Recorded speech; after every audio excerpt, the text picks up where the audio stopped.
Here's Kevin O'Connell, the Vikings coach, on the rough night that his team had from the get-go. Wasn't our night in any capacity, any way, shape, or form, from the interception being overturned early on to potentially having one of your biggest plays of the night turn into them having the ball at midfield. It was an avalanche of momentum for them that we tried to overcome. I like the fight to start the second half, from the turnover Metellus forces on the pick to putting that ball in the end zone there. We just, in no way, shape, or form, we're good enough tonight to win the football game as coaches or players. O'Connell also said he did not have his team prepared to play. There are no excuses. Injury is not an excuse.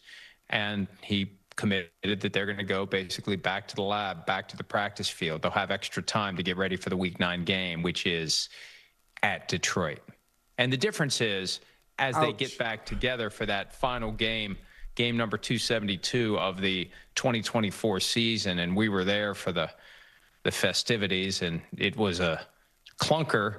The Lions are still as good as they were. The Vikings are not what they were. And the issue is the quarterback position, plain and simple. They made a calculation. They made a decision. And now the question for me, Michael Holley, is when are they going to pull the plug on the decision, if the plug needs to be pulled? We are at the moment, and I wrote this last night before I went to bed. It just made me feel a little bit better. We're at the moment where it's time for the Vikings to put J.J. McCarthy out there. There has been a sense that, I don't really think it's a soft benching. They were just trying to take advantage of the reality that Carson Wentz was holding down the fort. He won a couple of games. And J.J. McCarthy, there's no reason to rush him back from the high ankle sprain. There's no reason to do it. No reason to do it. The injury, I was told after they beat the Browns in Week 5, the game in London, that the J.J. McCarthy injury is a 4 to 6 week injury. Their next game after the bye would be Week 7 against the Eagles, 7 minus 2. And this is one of the few mathematical exercises I'm still capable of performing, is 5. It was right in the middle of the window. So, okay, you know what? We beat the Browns. I'm not saying we as, I'm saying this is the monologue that the Vikings would have. We beat the Browns. Carson Wentz has been okay. We get 2 weeks to get ready for the Eagles. He's probably got a little something extra for the Eagles because they drafted him. He's played them once, never beaten them. Let's let it fly and see what happens. Okay, they did.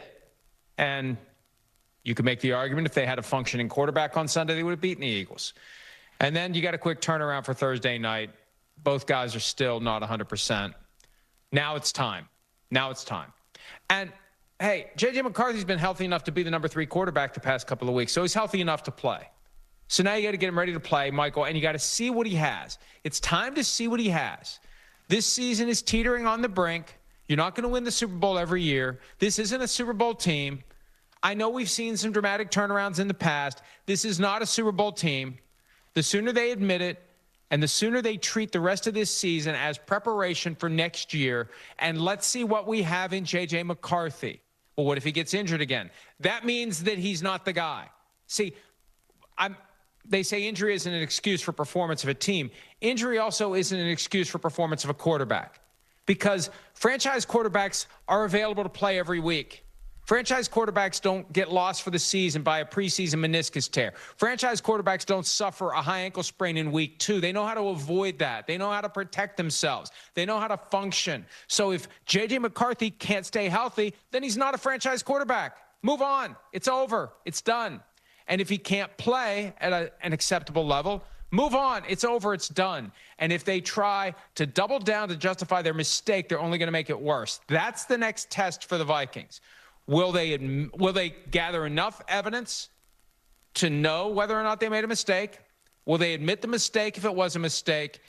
Or will they double down and make it worse next year? Mike, I think this is so easy. This is an easy call for the Vikings and Kevin O'Connell, not McConnell. This is an easy call for him. Even Mitch McConnell could make this decision. Yeah, that's right. This is where the dueling sides of the family can agree. They can break bread over this. They both agree that The call to make is to give the job to J.J. McCarthy and just let him go.